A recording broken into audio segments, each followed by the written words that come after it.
Magandang umaga sa ating lahat. Kamusta na po mga ka-EDG? Dalangin ko na in good health ang bawat isa. Purihin ang Panginoon.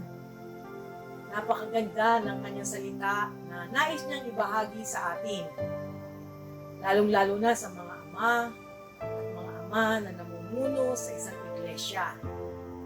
Sinasabi sa unang Timoteo 3, 4, 5, dapat mahusay siyang mamahala sa sariling pamilya, ginagalang at sinusunod ng kanyang mga anak.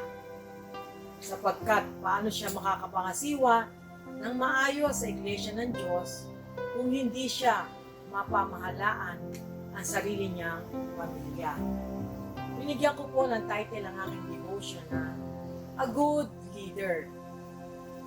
Mahirap maging isang mabuting ama at lalong mas mahirap ang maging leader para maging tagapangasiwa ng iglesia ng Diyos.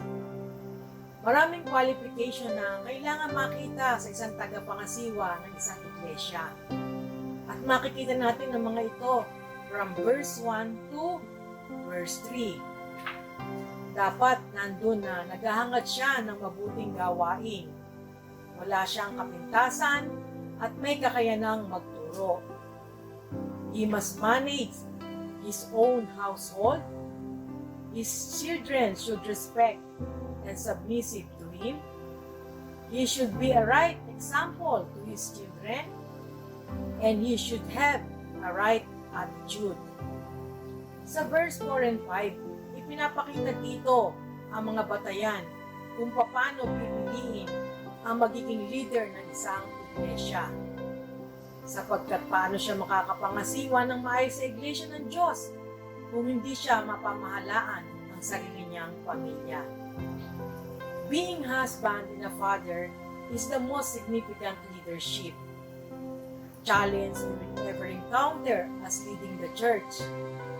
But a great leader work to understand and navigate their leadership challenge. They bear the weight of the role, investing the needed time and energy to influence, mentor, and reconcile. They are not dictator, but a spiritual leader who serve like Jesus. They work to know and understand the people and personality under their care. So, as Paul said, if you cannot lead at home, how will you ever be able to lead people of the church? Because there are way more people and personalities in the church. So, how is your leadership at home? Is there something you need to address? Well, get after it and get qualified to lead. Happy Monday and God bless us all.